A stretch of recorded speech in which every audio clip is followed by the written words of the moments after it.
Hi, everyone. It's me, Cindy, again. Today, I want to talk to you about something that fascinates me more and more table tennis. I'm passionate about this sport, and I want to explore with you how it started as a pastime in elegant salons in England and evolved into what it is today, thanks to revolutionary innovations. And of course, I can't leave out Hiroji Sato, the legendary player who forever changed the history of table tennis with his boldness and genius.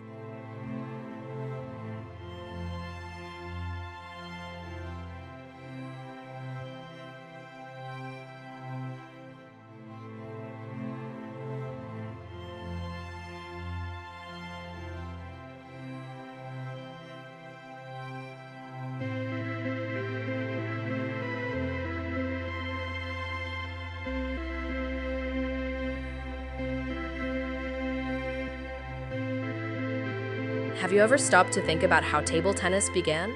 It almost sounds like one of those improvisational stories where someone looks at a table in the backyard and says, let's do something fun with this. And in a way, that's exactly how it happened. In the late 19th century, back in England, people were looking for an alternative to lawn tennis to play indoors.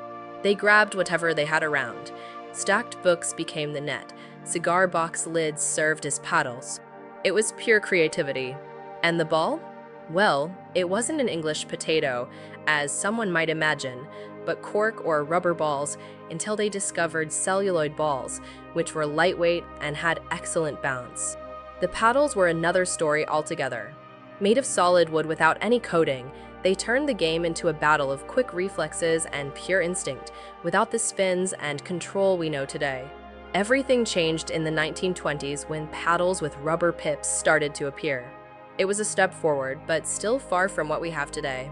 The real revolution came only in 1952, and the protagonist of this story is a Japanese man named Hiroji Sato. He worked in a factory that used sponges as raw material, and by observing the impact-absorbing and elastic properties of the material, he had an idea that would change everything. Sato turned the game on its head, quite literally.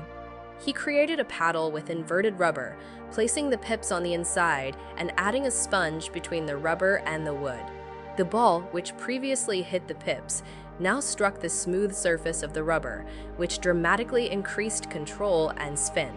When he showed up with this innovation at the 1952 World Championship in Bombay, no one knew how to deal with him. Sato dominated the tournament undefeated. His opponents were bewildered by the amount of spin he could generate on the ball. It was almost like he had superpowers. His strategy left every opponent confused. And he showed that, in sports, technology and innovation can be just as decisive as skill. After that historic victory, inverted rubber paddles became a silent revolution and set the standard for modern table tennis. Sato didn't just win the championship. He broke paradigms, challenged the impossible, and proved that in sports, a creative mind is the most lethal weapon. He wasn't just a player, he was a visionary who showed the world that even in the smallest details lies the power to change the course of history. With his innovative paddle covered by an unexpected sponge, he astonished the entire world. The historic victory not only paved the way for modern paddles, but also transformed table tennis into something much bigger in Japan. Before Sato, no Japanese athlete had ever won a world title in any sport. He was the pioneer, inspiring an entire nation. After his victory, Japan embraced table tennis like never before. Children, teenagers, adults, everyone wanted to pick up a paddle and follow in the champion's footsteps. In other words, he planted the seed for a new generation of players. It was his victory that kickstarted Japan's dominance in table tennis, turning the country into a true global powerhouse in the sport. So, the next time you hold a paddle, feel the weight of that legacy. Every stroke, every spin, every effect carries the legacy of someone who dared to dream beyond the conventional. Table tennis isn't just a game.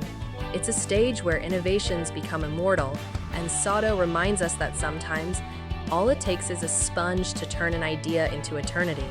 This doesn't end here. There's another incredible figure Sato inspired, a player named Ichiro Ajimura.